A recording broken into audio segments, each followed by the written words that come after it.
Meanwhile, my homegirl Nesrin, she's up in the Airy one morning. And if you don't know what an Airy is, it's where in like big palaces or forts or manor houses, they house all the birds.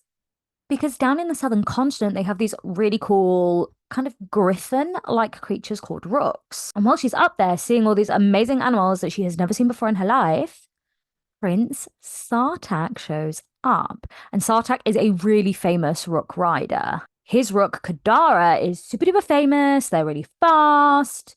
He is in charge of like the air military that they have on the southern continent. And he gets chatting to her about rooks, about rook riding, and he offers to take her on a flight. And because Nesrin isn't thick, she's like, oh my God, yes, I'm going to jump at the chance not only to ride a rook for maybe the only time ever, but also to get a ride from one of the most like skilled riders in the world. So they have an amazing time. It's giving Aladdin and Jasmine on the back of the magic carpet vibes. Just symbolic of freedom and togetherness. And it's just so romantic. Like he is such a keen being. I Everything about Sartak is great. And while they're out there, he's chatting to her about his siblings and how worried he is about them. Because there's a lot of infighting, okay, over who's going to be the next Kagan. And he loves all of his siblings. He doesn't enjoy the competition. And makes it kind of clear, look, I don't care about being Kagan or not, but I do care about my brothers and sisters. Obviously, in the knowledge that one of them has literally just died. He's just like a kind guy who's worried about his brothers and sisters. We love that for him. So when Homegirl gets caught up on the Valg sit from Kale, and she's like, oh my God, here in Antica, there might be Valg as well. She goes on a little mission. She's like, well, I'm not confined to a wheelchair. I'm going to wander around at night and see if I can spot anything. And guess who sees her and offers to help? If you guessed Sartak, you were correct. He's got it so bad for her. Sartak and I are competing for number one Nesrin Stan status for sure. The two of them spend the night like hunting around the city, and while they don't find anything, they are finding each other, and that is the real magic in this story. The very next morning, Irene is late to come to her session with Kale. We find out that the healing is taking a real toll on her. She is sleeping a lot, she's drained, but she is pushing through, okay? She's committed. She is a professional. She just happens to be running late all the time, and I can empathize with that. By the time she arrives, Kale's already kind of gotten underway, and he is mounting the horse. And the two of them ride to the Torre Sesame together, and Kale is feeling amazing being on horseback again. But when they arrive at the Torre, all of these young women obviously surround the horses, and Irene introduces Kale to all the girls and talks about his injuries and what they're doing to heal them, kind of using him as a case study for all of the younger students. She asks the girls to like help him dismount and get him a wheelchair to use. And then we have the absolute iconicness that is Irene Towers leading a self-defense class for all of the other young women of the Torre Sesame, using the lessons she received from Selena Sardothian, assassin extraordinaire, all the way back in Assassin's Blade. So Kale literally helps Irene deliver a lesson that Selena delivered to her years prior, without Kale knowing that any of this stuff is actually Aylin's. Aylin, who he helped retrain up to fit. It's just, oh, it gets so meta. We love that because we're more informed than the characters are at this point. Oh, just brilliantness. When they get back to the palace, Prince Cashin greets them. And obviously, Cashin's got a thing for Irene, and Irene just kind of cuts him off dead. He's explaining he's got more guards in place after the attack that happened. And Irene really doesn't want to get into it with Cashin. And we're like, homegirl is giving, mate, please stop being so obsessed with me vibes. She's also conned on to the fact that Kale seems pretty miffed with her. So when they get Kale to his room, she's like, mate, why are you being iffy with me? And he explains that the way she behaved today and presented him to the young women at the Torre really made him actually made him feel like a disabled person for the first time. And she is gutted to have done that to him. Like she didn't even think she was coming at it from a medical professional's point of view. But from a human perspective, Kale's like, yeah, I actually felt like an invalid today. And I had been feeling so good as we rode through the city. And then it was like crashing back down to earth. And I felt embarrassed and really self-conscious. And it didn't need to go that way. So Irene is bummed, like she's feeling really cruddy, but it is helping build up this dynamic where they're both feeling comfortable expressing these things to each other. Kale is a very proud gentleman, and so for him to admit something as simple as, yeah, that made me feel really uncomfortable and crappy about myself means a lot. It says a lot about what he thinks of Irene. It shows a lot of trust going on, which I could go on to a whole verbal essay about how that's a very important tenet in building strong foundations for a romantic relationship. Now, Irene starts to heal Kale's back again now that they're in his room, and he starts getting these like really clear visions of his dad and how badly his dad treated him. We get to really appreciate how much of a douchebag Lord Westfall is. And a lot of the reason Kale is so black and white and honorable is in retaliation for how he views his dad. He doesn't want to be the man that his father is. What a surprise. Kale's main trauma is that he has got major daddy issues, and I could have diagnosed that all the way back in book one. Meanwhile, as she's doing the healing, Irene starts seeing these visions of Morath and the armies that are building there. So she ends up absolutely drained. And Kale's like, look, rest here before you head back. And we see Kale's toes move. The healing's starting to work. And I don't think it's a coincidence that that happens as we've got that little bit closer together. As Irene and Kale are moving slightly more in sync now as people. It's like they're helping each other heal. Now, homegirl Nesrin, she's over with her family, and with all of the Valg stuff that's going on, she's telling them, look, I'm worried about you. I want you guys to be safe, and I'm worried that if this creature is focusing on Kale and you guys might end up getting mixed in with all of the danger. And I love that they're just very supportive of Nesrin, and they're like, babe, your job is not to worry about us. You keep yourself safe, you keep your head down. Do not add to your stress by worrying about us. We will keep ourselves safe. Let us just love you and be around you. Take a bit of a chill pill, build a bridge and get over it. Eat your dinner. Everything will be fine. Then have this really important scene with Hussar, one of the princesses. And she calls Irene to her and's like, what's going on with you and my brother Kashin? What's going on with you and that guy Kale? And do you know anything about the war that's going on in the Northern Continent? And we find out that Hussar wants Irene to act as a spy, as an informant for her, and try and find out what she can about Aelin Galathinius from Kale.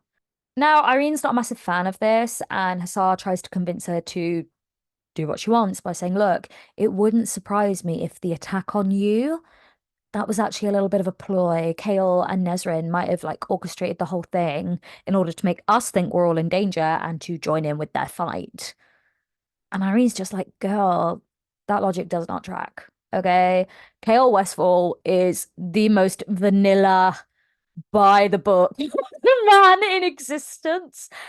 He's not gonna be that duplicitous. And Hussar's not impressed by Irene defending Kale. So she's like, okay, how about you spy on them or you never get to go home? That's why Irene's like, I mean, if those are my options, stay here forever or be your spy for a bit, I guess I'll be a spy. Now, Irene and Kale miss a day of healing because Hafiza tells Kale, look, Irene is too tired to work on you today. But the morning after that, Hale gets up nice and early and heads over to the Torre Sesame on horseback himself. So when Irene wakes up, he's there to greet her and she says, "Oh, I've got some other patients to check in on today. You know, Kale, it's not all about you." To which he suggests, "Well, I can come with you to check in. I'm on the horseback anyway. I'm enjoying being out and about in the fresh air.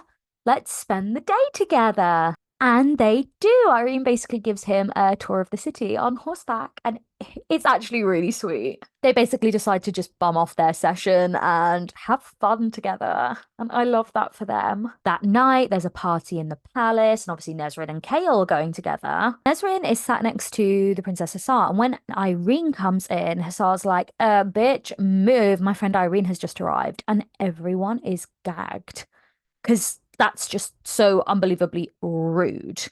Obviously, Nesrin is sat next to Hussar on one side, but Kale on the other, because Kale's the only other person that she like knows really well. And Hussar being like, yeah, you're not as important as Irene, buzz off. It's just so undeniably rude. Everyone in the room is gagged. They're like, oh my God, I cannot believe the princess was just such a bitch to this guest of the Kagan. Even Kale's like, ooh, I don't know what to say to that. Ooh.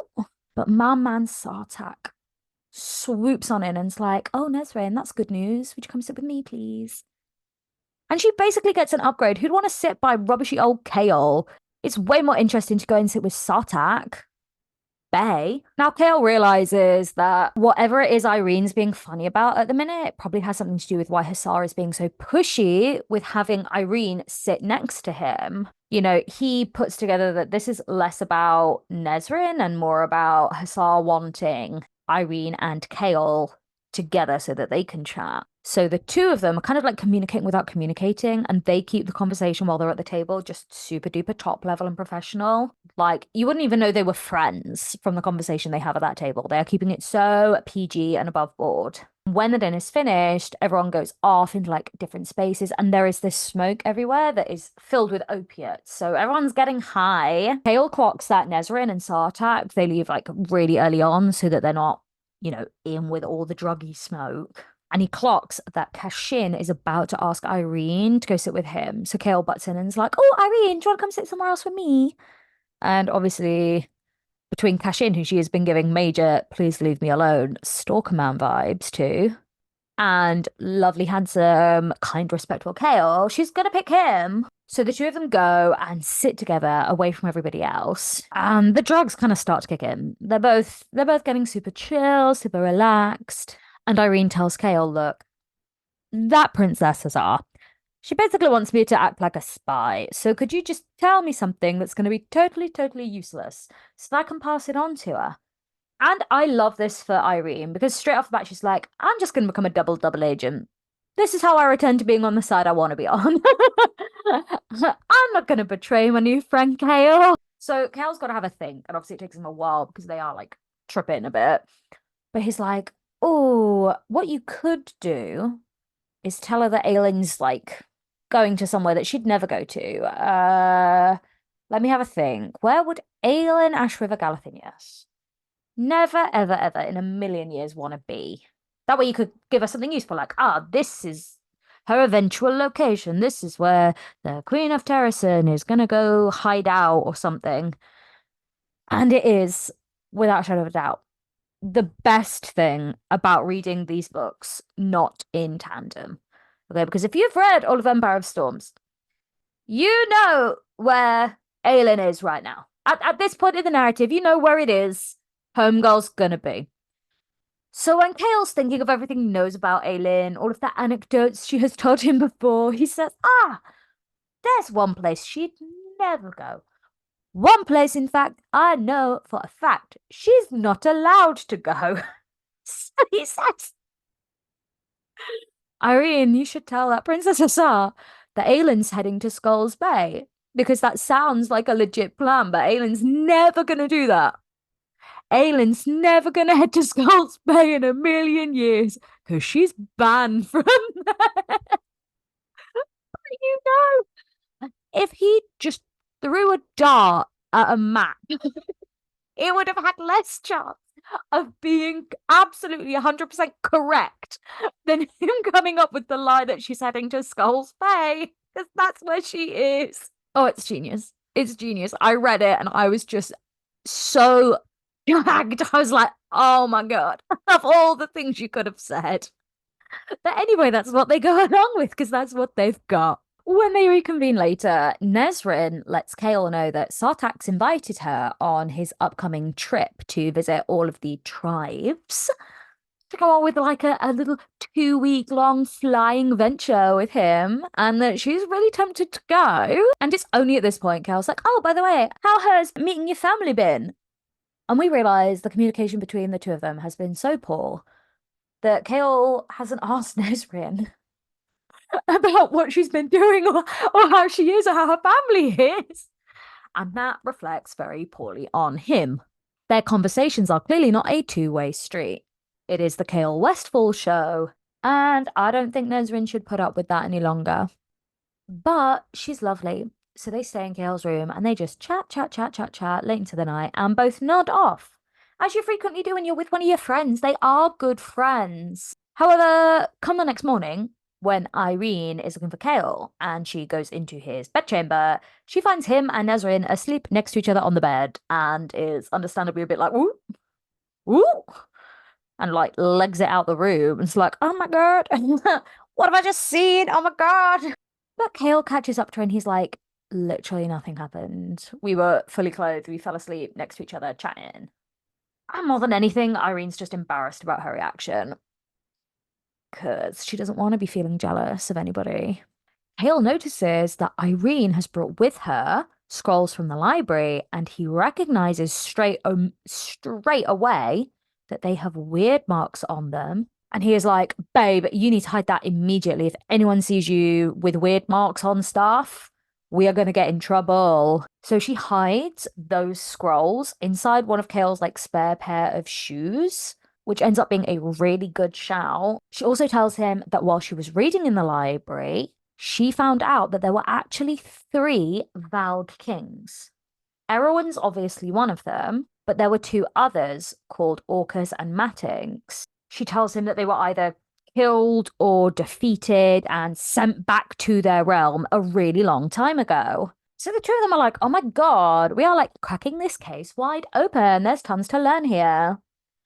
And as the good times roll, Irene's like, okay, like as I've been healing you, you've got quite a few cool scars. Do you want to tell me about any of them? And Kale looks down, and the one that she like first points out, it's from what Aelin gave him. So he's like, I'm a swerve talking about that one. But he does tell her about the scar from his dad. And as Irene's doing the healing session for the day, she kind of like taps into that particular traumatic memory for Kale and him being kicked out of the house.